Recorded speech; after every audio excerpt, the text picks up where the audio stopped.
ఈ మాసంలో మీన రాశి వారికి లగ్నంలో శని ఉన్నారు, తృతీయంలో కుజుడున్నారు, 4వ స్థానంలో రవి ఉన్నారు. రవి 4వ స్థానం నుంచి 5వ భావానికి అయితే వస్తారు జూలై 17వ తారీఖు నుంచి. బుధుడు 5వ భావం నుంచి 4వ భావానికి వస్తారు వక్రించి జూలై 7వ తారీఖు నుంచి. శుక్రుడు మీకు 5వ భావం నుంచి 6వ స్థానంకి వెళ్తారు జూలై 4వ తారీఖు నుంచి.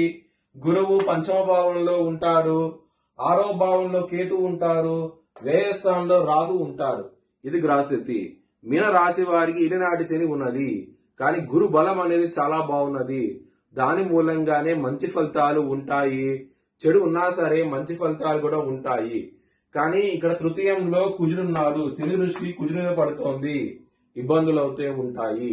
శని యొక్క దృష్టి 7వ భావం మీద కూడా పడుతోంది, మ్యారేజ్ పరంగా సమస్యలు ఉంటాయి, ఇబ్బందులు ఉంటాయి.